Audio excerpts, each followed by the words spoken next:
aqui no beijo da traição que a máfia usa. Como que foi? Vou jogar assim. Teve o beijo da traição, mas como que foi?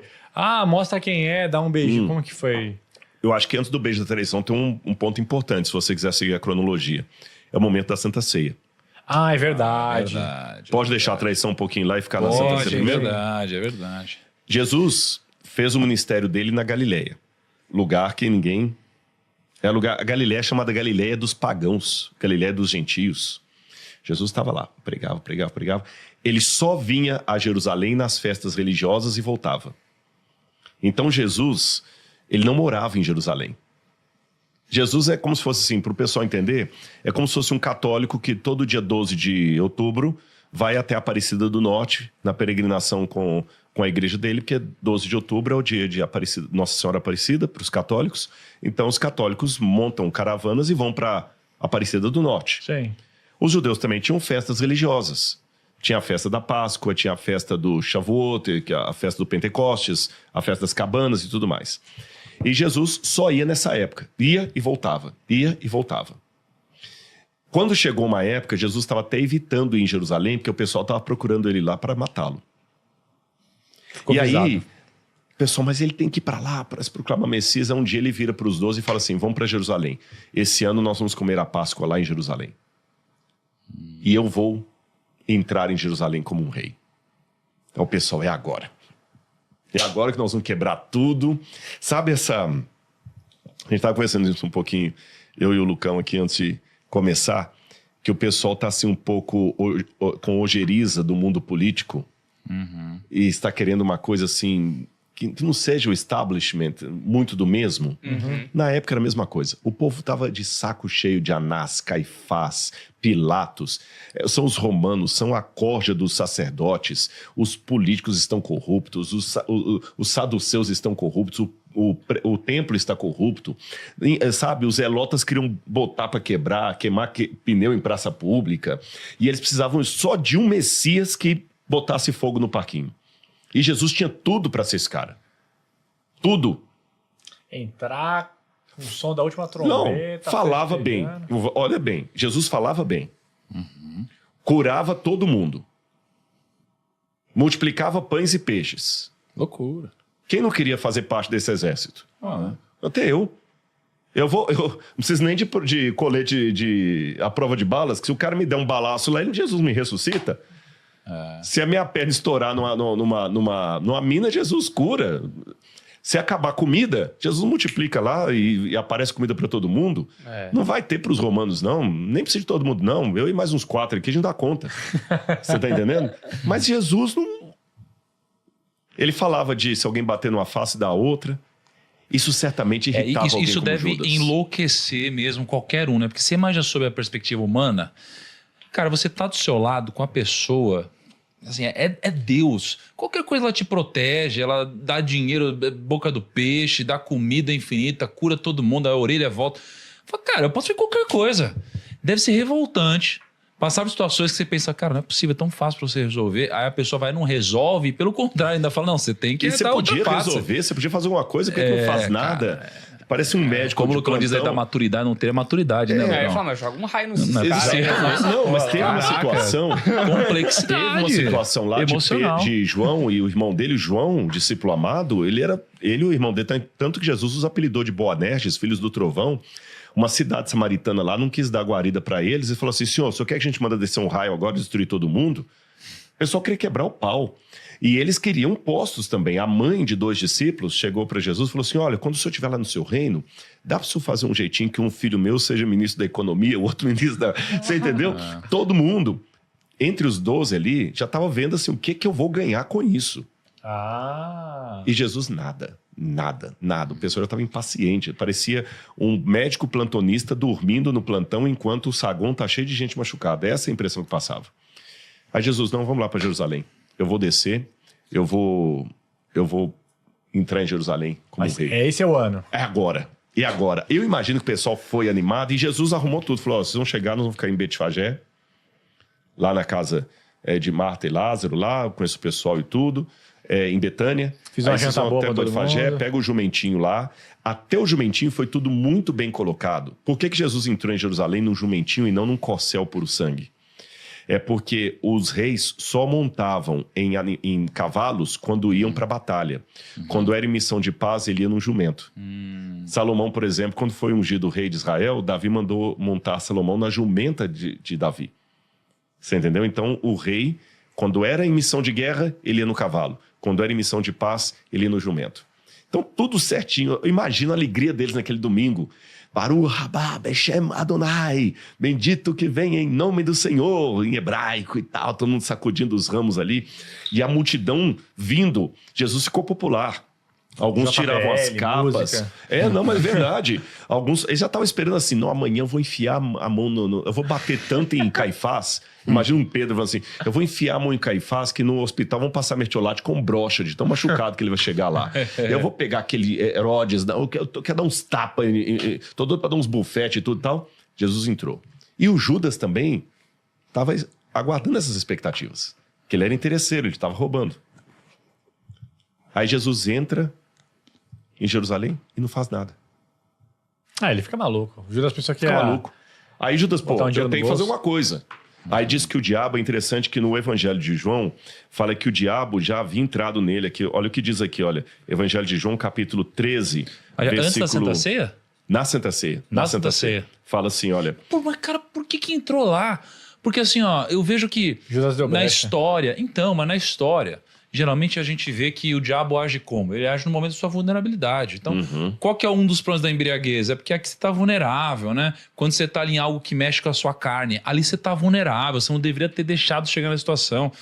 Aí Judas passou por tudo que passou, agora está no banquete, viveu tudo que viveu, agora o diabo entra nele? O que ele vacilou aqui? Peraí, o Kaique tem a resposta. Eu pessoal, tenho peraí. a resposta. eu tenho Uma a sabedoria resposta. caicônica. Não, eu tenho a resposta. Sabedoria caicônica. Peraí. É que nem ele falou, cara, o cara tava com uma expectativa que ele ia resolver a vida na entrada. Subiu, deu aquela ali. Não, chegou aqui. Quando ele viu lá que o negócio ia ser morno, aí ele falou assim, não, cara. Ele tava no Esse topo. cara tá me enganando. Tava no topo de Ele tudo, ele né? entrou na cidade e falou assim, não, é agora que eu resolvo minha vida. Aí ele viu que nada aconteceu, ele falou assim, não, esse cara tá me enganando. Você acha que assim, diminuiu a fé? Não é que diminuiu a fé? Abriu a brecha, assim? Porque eu acho que foi aquele último gás. Ela falou, não, a gente vai entrar, pô. Aí o Judas tá pensando, pô, vou colocar um dinheiro no bolso, Eu sou vou o cara. subir, vou virar ministro da economia, blá, blá. Aí quando ele chegou lá que era mais do mesmo, ele falou assim, não, esse cara tá me enganando. Pode ser que ele Não é. estivesse frágil Cadê o mentalmente. glamour? né? Cadê o glamour? Cadê o poder? Tô aqui comendo essa ceiazinha aqui com essa galera aqui. Eu posso só quebrar aqui o ciclo para testemunhar um negócio que me deixou muito feliz aqui?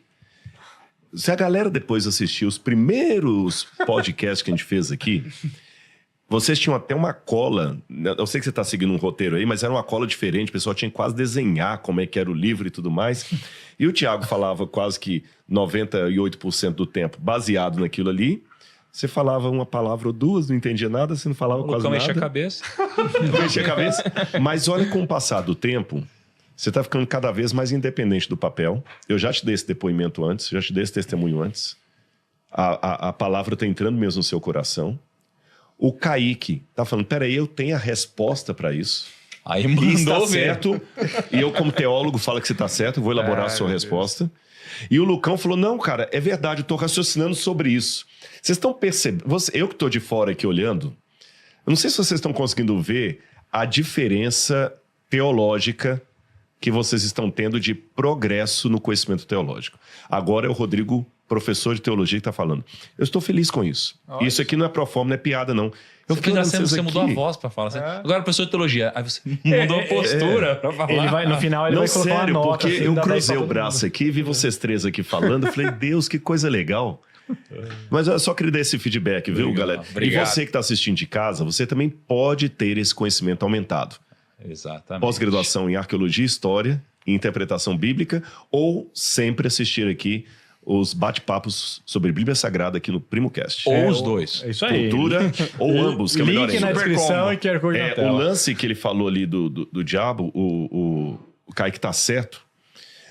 Eu vi um vídeo esses dias no YouTube, no Shorts ali, de um animal, não lembro se era um leopardo, não lembro mais qual animal, um felino.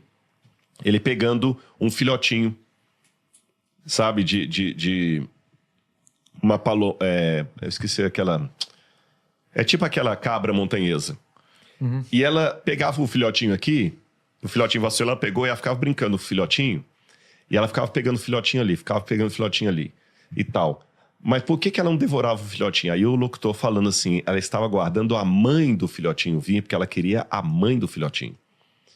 Então ela sabia o momento preciso. E a mãe chegava perto, ela brincava, ela soltava um pouquinho o filhotinho e deixava e tudo mais. E o cara falando assim, ela tem uma tática de caça.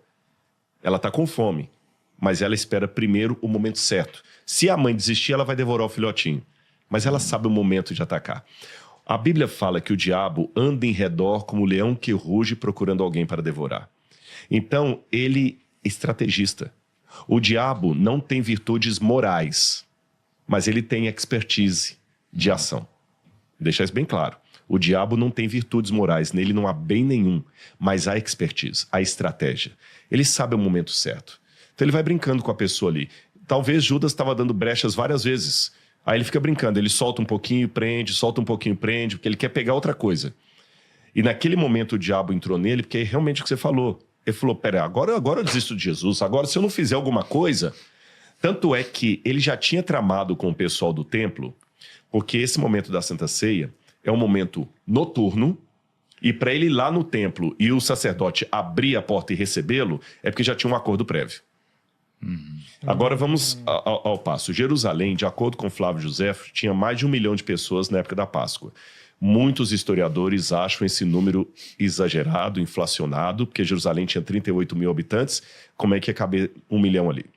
Mas ainda que Flávio Josefo esteja equivocado, a população de Jerusalém realmente quintuplicava na época de festas religiosas. Voltando ao exemplo de Aparecida do Norte. Eu não sei quantos habitantes tem Aparecida do Norte, mas no dia 12 de outubro, você não consegue dar 3 passos ali, porque a cidade fica apinhada. Então a comparação é a mesma. É tipo Natal. Carnaval, a Salvador. A avó mora sozinha. Aí Natal, aí tá todo mundo na casa da avó. Aí a casa vira 10 Exatamente. pessoas. Então Jerusalém estava cheia. E não havia hotel para todo lado.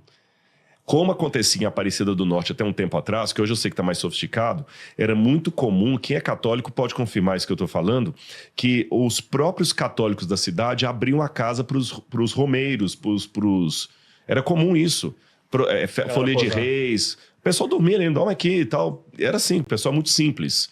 Então, as pessoas dormiam também nas casas umas das outras, nos arredores da cidade, porque pela lei judaica você não podia afastar de Jerusalém mais do que 1 quilômetro. Porque senão você ficaria impuro e não poderia participar da... Então, por isso que o Jardim das Oliveiras foi alguma coisa naquela adjacência mesmo, porque não pode ser muito longe dos muros onde você foi lá. E o Getsemane... Bom, antes de ir para o Getsemane, Jesus foi ter a ceia de Páscoa com os discípulos. Onde foi essa ceia de Páscoa? Na região de Sião, na casa da mãe de João Marcos, que vai ser o autor de um dos 4 evangelhos, o Marcos. Ela empresta um mezanino para Jesus, que era o cenáculo, e Jesus reúne os 12 ali. Como é que eles comiam? Aí que vem o detalhe do... Então, a Santa Ceia foi na casa de quem? Da mãe de João Marcos. Da mãe do Marcos que escreveu o evangelho. Sabe um cara que dá também pra gente contar a história escrito dele? Isso, eu não lembro de ter lido. Tem. O livro de Atos dos Apóstolos fala que o Espírito Santo caiu e havia 120 pessoas na casa, a mesma casa onde tinha sido a Santa Ceia. Ai, caraca. Você entendeu? Meu Deus, uma cara. dica, se quiser anotar, o João Marcos dá uma história muito legal também. Opa! Você não faz ideia. Precisamos anotar. Bom, aí o que acontece? Jesus teve a ceia lá, eles prepararam tudo. E Como que era sentada a ceia? É aí que tá, era bem diferente de hoje. Uma vez você contou pra gente no podcast, é bem diferente do quadro, né? Exatamente, bem diferente. Porque no quadro ele tá no meio, aí... Compensa dar 6 pra um lado, 6 pro outro. É uma pincelada, acho legal. Rápida. Porque você contou na profundidade já pra gente aqui. Ali no quadro de Da Vinci, é Jesus no meio, 6 de um lado, 6 de outro. Na época não é assim que as pessoas sentavam. Elas reclinavam no chão, então a galera em casa não vai dar pra ver, porque aqui, não sei como é que é a altura da câmera aí, mas aqui se eu pusesse o pé pra cá, tá bom? Vamos ver se você consegue fazer um... Dá pra ver. Dá pra ver aqui, ó? Tá vendo aqui, olha? Então você ficava literalmente assim, reclinado mesmo, deitado, como se fosse um colchonete, e um tablado pequeno assim, igual The Chosen. E ali você ficava e geralmente acontecia o seguinte, o líder, o anfitrião, ficava mais ou menos na posição que eu estou. Era desse lado de cá. E aí a mesa tinha o formato de um U. É chamado triclínio. É um U. Então imagina que aqui tem ali, assim e assim. Então do lado de cá ficava o anfitrião. E o anfitrião colocava do lado dele as pessoas mais íntimas dele. Aqui no meio ficavam os convidados de honra. E os mais simplórios do outro lado. Entendi. Era assim que era a Santa Ceia. Então Jesus estava aqui. Quem ficava então do lado de Jesus? Quem que era? Muita gente pensava, então era Pedro, porque Pedro era o líder e tudo. Não. Pedro ficou do outro lado.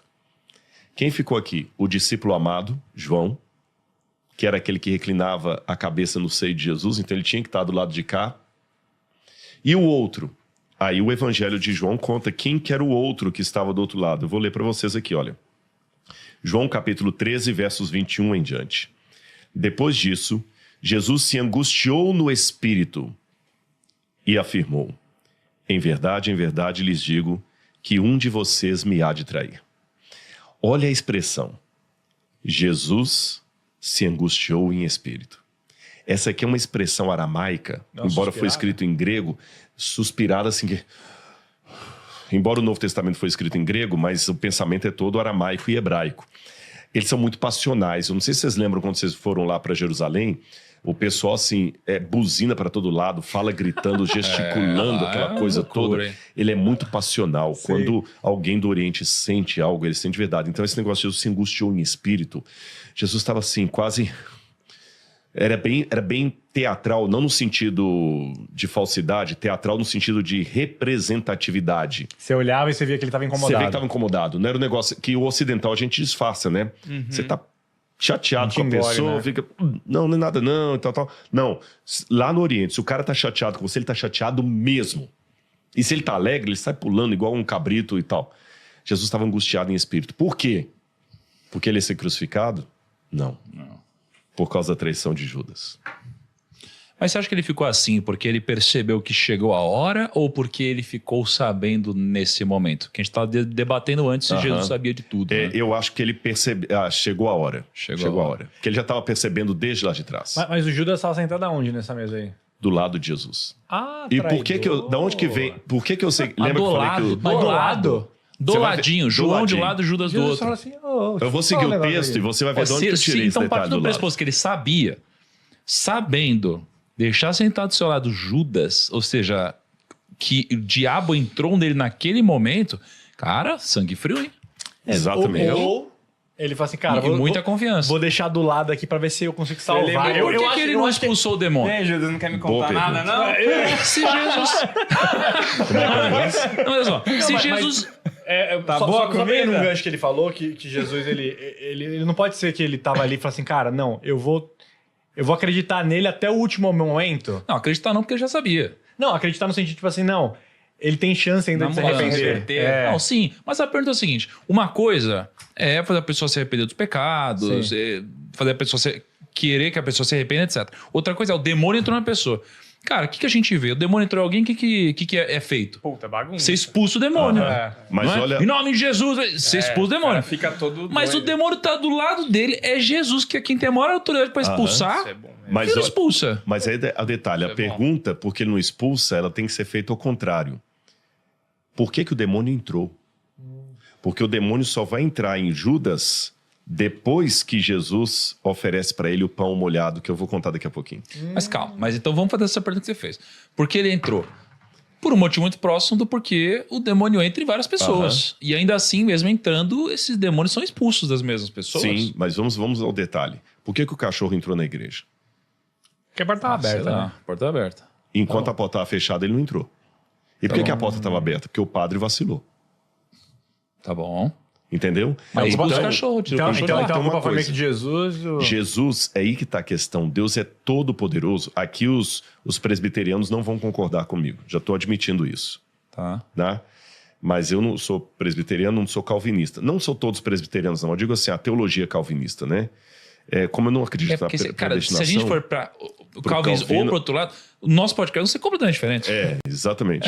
Loucura. Mas como eu não sou calvinista, apenas esclarecendo isso aqui, Deus tem um ponto vulnerável, apesar de ser onipotente. O ponto vulnerável de Deus é que ele pode ser rejeitado. Esse é o ponto vulnerável de Deus. Porque, justamente por amar tanto a Laura, eu saio de casa e deixo a porta aberta. Se ela quiser ir embora, ela vai. O Kaique já não, ele tranca a porta quando sai, né, gente? Só pra garantir, né? Tá vendo?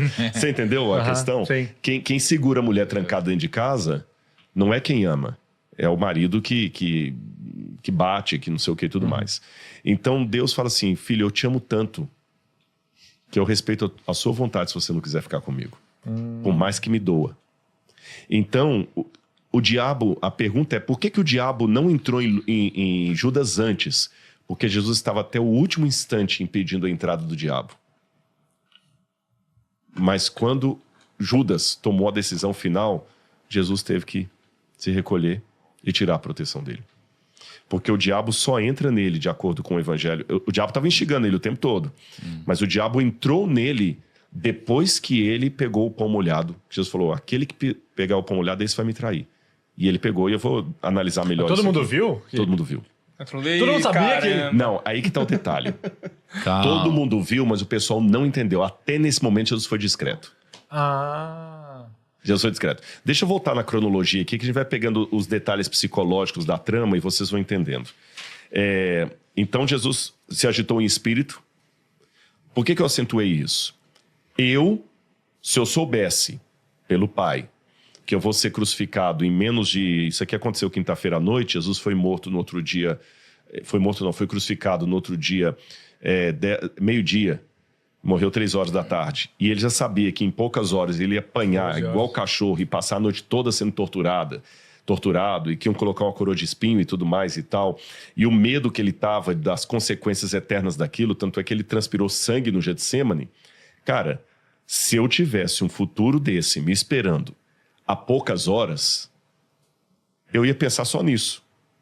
Concorda comigo?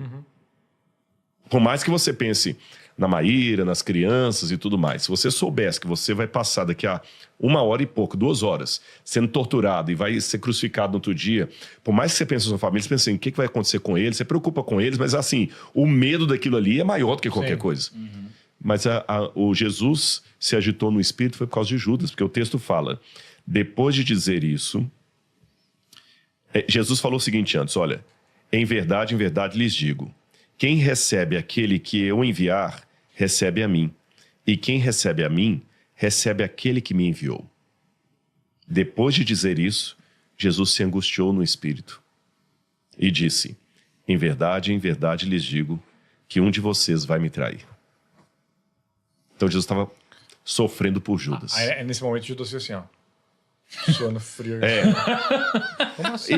E sabe que Estranho, né? a pessoa parece ter um momento que ela só que eu acho que tem um momento que a pessoa finge demência para ela mesma. Sim. Aí tá. Aí começou a ceia. Jesus não excluiu Judas da ceia. Jesus lavou. Também, calma, quando eu falei assim, alguém vai me trair, mas é um controle emocional. Cara, olha só, o que eu tenho percebido? As pessoas, pô, eu pego e falo assim, você mentiu! Às vezes a pessoa fala assim, eu não. Na cabeça da pessoa... Ela não mentiu. Ela cria uma justificativa pra ela. Tipo, estou safando de alguma discussão, ou o cara não é bem uma mentira. Talvez na cabeça de Judas, o negócio não é assim, tô traindo. Na cabeça dele uma das hipóteses, como você trouxe no começo, na verdade, eu tô empurrando ele pra ele fazer o bem aqui. Que é pra ele... a pessoa usa justificativa pros erros dela, é verdade. Ele se justifica, ou ele fala assim, não, cara, sei lá, cara. Eu tô mais na crença de falar assim, eu vou pegar essas 30 moedas aí, Jesus vai estourar tudo lá, vai subir o céu. Porque assim, a gente tava partindo do pressuposto que Judas eventualmente, pela história, aparentemente, ele era um dos mais inteligentes dos discípulos. E capacitados para fazer onde ele vê. Se ele é um dos mais inteligentes, ou o mais inteligente, e aí ele tá do lado de Jesus, e ele viu Jesus fazendo tudo isso, não existe dúvida de que não só como você trair ele, é impossível, como quando ele diz isso, na hora, se ele é Jesus e você é inteligente, Você fala assim, cara, me perdoa, eu caguei, fiz besteira. mas, o cara não tem como. O cara fala assim, olha lá, ele percebeu, mano. Melhor Não, mas o desistir. vilão não sabe que é o vilão, às vezes. Cara. Tem um... Mas que nesse caso, O vilão, na verdade, o vilão sabe. é que a Mas motivação quando dele é você diferente. insiste demais, esse é que é o problema de você acreditar na mentira. Quando você usa a mentira como subterfúgio, você se torna, depois de um tempo, vítima dela. Saddam Hussein. Já tinha acabado tudo. Estava fracassado. Mas na hora de ser morto, quem é você? Saddam Hussein, presidente da República Federativa do Iraque. Não era nada. O problema de quem vive pela mentira, o Nietzsche falava, quando você contempla demais a escuridão contempla você. Então, quando você começa a mentir demais, pode até umas pessoas que vão mentindo, vai mentindo tanto, que tem uma hora que ele começa a acreditar na própria mentira dele. Isso não o excusa da responsabilidade, porque isso é diferente daquele caso que eu falei lá, de pessoas que não estão com a plena consciência do que estão fazendo. É lógico que só Deus sabe, assim, no âmago ali da intimidade da pessoa, quem é quem. Eu só tô vendo os gatos pardos no escuro e todos são iguais. Agora... Ou às vezes foi aquele tipo indireto também que ele nem ouviu direito, né? Tava focado em outra coisa também, Exatamente. né? Ou Porque finge tem que não é 12 pra pessoas, ele. mó barulheira e tal, o Jesus tá falando Ou negócio. finge que não é com ele. Finge demência. Ou ele tava bebendo água e cuspiu na hora e falou assim, nossa, que maluquice é essa aí? Não fui eu, hein? Eu já vi alguns teólogos dizerem, mas eu confesso que eu não tenho, assim, uma base bíblica de 100% de afirmar isso. Mas existem... Vou colocar esse detalhe aqui, porque alguns teólogos pensam que quando Jesus recebeu um jovem e falou, mestre, eu te seguirei por onde quer que fores, né? E Jesus falou o seguinte, as aves do céu têm seus ninhos e as raposas seus covis, mas o filho do homem não tem onde reclinar a cabeça. Esse sujeito que chegou para Jesus era um sujeito que queria seguir a Jesus com segunda intenção. Jesus falou assim, você quer vir mesmo? Cuidado. Eu não... As aves do céu são os romanos, eles têm ninho, porque eles têm como ficar em Israel. As raposas, a família de Herodes, que é chamada de as raposas vis, a família de Herodes tem um lugar em Israel, mas o Messias não tem. Então é dor e sofrimento. Você quer vir mesmo? Alguns pensam que esse sujeito era Judas. Como eu falei, é uma possibilidade, não é uma certeza absoluta, mas é isso aí. O fato é que naquele momento Jesus lavou o pé dos discípulos, que era uma coisa que assustou todo mundo, porque quem tinha que lavar o pé dos discípulos era assim, o empregado mais baixo da casa. Nem o discípulo tinha que fazer isso. Tanto é que tem no Talmud diz o seguinte, um discípulo é obrigado a fazer qualquer coisa pelo seu senhor, menos desatar-lhe as sandálias. Você entendeu? E Jesus vai lá, tira as sandálias e lava o pé de todo mundo. Então, quer dizer, ele foi o humilde do humilde, do humilde, do humilde, do humilde. Sabe? Ele foi o cara mais humilde mesmo. E ele lavou o pé de Judas. E aí, na hora que senta todo mundo, olha o que ele diz assim. Ao lado de Jesus, verso 23, estava reclinado um dos seus discípulos a quem ele amava. João, o discípulo amado. Lembra que eu falei que João estava do lado? Então, João estava de um lado dele. Então, já sei quem estava de um lado. João. Quem estava do outro? Simão Pedro fez sinal a este para que perguntasse a quem Jesus se referia. Então ele estava na frente. Então Jesus estava Pedro estava na frente. Vai, pergunta para ele, quem é? Aí João, reclinando-se sobre o peito de Jesus, perguntou, Senhor, quem é? Quem sabe assim no pé do ouvido de Jesus. Jesus respondeu, aquele a quem eu der um pedaço de pão molhado. Então Jesus pegou o pedaço de pão molhado e deu a Judas, filho de Simão Iscariotes. Mas eu imagino que não foi uma coisa tão escrachada que ele molhou assim, entregou, né? Foi um negócio meio, talvez... Pois é. Era um pão meio úmido ali que só o Judas percebeu que era ele. Os outros evangelistas contam isso um pouquinho diferente. Os outros evangelistas contam o seguinte, aquele que põe comigo a mão no prato me há de trair. Então tem esse detalhe. Sim. Aquele que eu der o pão, aquele que põe comigo num prato. Uma coisa eu posso dizer para vocês. Na época, o critério era o seguinte, não usava talheres para comer, você comia com a mão direita, para tocar na comida. E geralmente, eles pegavam uma tigela de vinho, não era um cálice assim igual o Santo Graal, um para cada um. Era uma tigela de vinho, colocava assim, aí você pegava o pão, arrancava um pedaço, pegava um pano aqui para não tocar com a mão esquerda, tirava uma lasca do pão que coubesse de uma só vez na sua boca. Você não podia morder e pôr de novo lá, não. Aí você pegava aquela lasca e molhava ali. E comia. Aí o outro vinha e fazia a mesma coisa. E era uma falta de educação muito grande, enquanto o outro estava molhando o pão dele, você fazer aquilo. Então, opção A. Quando Jesus estava molhando o pedaço do pão, o Judas foi e colocou o dele também. Ele nem percebeu que era uma falta de educação e que ele estava fazendo aquilo. Opção B. Jesus pegou o pão e entregou a Judas. Mais um detalhe, porque Judas tinha que estar do lado dele. Porque tanto para molhar o pão no prato, ao mesmo tempo que Jesus, quanto para receber um pão molhado da mão de Jesus, ele tinha que estar próximo do lado. E Jesus fez aquilo de maneira discreta. Entregou para ele. Os outros nem perceberam. Não, mas se ele percebeu... Quando ele pegou o pãozinho molhado assim, ele falou assim... Vixe, mas ele aceitou. Rodei. Ele aceitou. Mas ele aceitou. Esse que foi o problema. Tanto é que o evangelho continua dizendo assim. Então Jesus pegou um pedaço de pão e, tendo-o molhado, deu a Judas, filho de Simão Iscariotes. E depois que Judas recebeu o pedaço, imediatamente Satanás entrou nele. Então, a pergunta do Tiago. O Satanás não entrou antes porque Jesus estava segurando a porta. Quando Judas falou, cai fora, Jesus aceitou. Tudo bem, eu saio. Você entendeu? É aquele negócio. O policial está lá na sua porta. Enquanto ele estiver ali, o bandido não entra. Mas se você vai pro policial assim, cai fora, eu não quero você aqui, eu não preciso. Ele abaixa a cabeça e sai. Só que a porta fica desguarnecida. Aí o diabo entra nele. Aí Jesus vira para Judas e fala, o que você pretende fazer, faze-o depressa. Nenhum dos que estavam à mesa entendeu por que Jesus tinha dito isso. Ai... Percebeu? Depois, como Judas era quem trazia a bolsa do dinheiro, alguns pensavam que Jesus tinha dito a ele, compre o que precisamos para a festa, ou então que havia solicitado que desse alguma coisa aos pobres. Assim, tendo recebido o pedaço de pão, Judas saiu e era noite.